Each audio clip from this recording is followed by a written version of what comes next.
We shift gears ever so slightly now and discuss conflict theory. Conflict theory sees social control as the end result of the differential distribution of economic and political power in any society. In essence, the distribution of resources and disparate access to those resources determine the social order. These ideas are of course based on Marxist principles of economic power and distribution of resources. Conflict theorists see the laws as tools created by the powerful for their own benefit. Conflict theory is also based in part on the idea of the dialectic. George Hegel used the concept of the dialectic to explain human progress and social change. Social ideas would eventually be challenged by an opposing idea, or the antithesis. This challenge would result in the merging of the two, and a new antithesis would emerge. This is the idea of the Hegelian dialectic. The concept of differential oppression has been developed by Robert Rigoli and John Hewitt, who proposed that authority is unjustly used against children who adapt to adult conceptions of what good children are. Children experience oppression under this theory because they exist in a social world where adults look on them as inferior and in which the child lacks social power relative to the adults.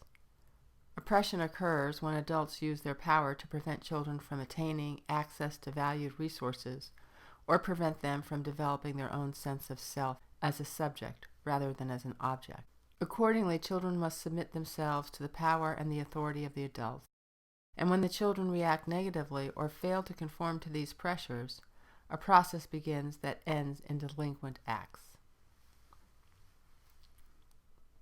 Another dimension of conflict criminology is culture conflict theory, which focuses on group conflict. These theories advance the idea that to understand the cause of crime, it's necessary to understand the concept of conduct norms.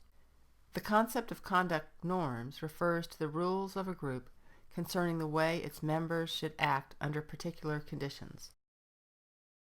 The violation arouses a group reaction, and each group has its own particular conduct norms. Richard Quinney has argued that criminal law is a social control instrument of the state that is organized to serve the interests of the dominant economic class, i.e. the capitalist ruling class. And this is a quote from Quinney: "In every society that is divided into a ruling class and a class ruled, penal law has been principally construed to the will of the former." So, going back a step to the idea of conduct norms, these are the social rules, the values, and their ensuing norms that inform the group members as to how they should react when presented with certain situations. You might think of the difference in responses by a school teacher when a street-smart youth is called upon versus an honor student.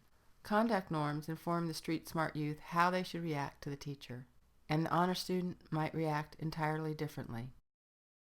So these two groups of children would be like strangers in a strange world in each other's territories.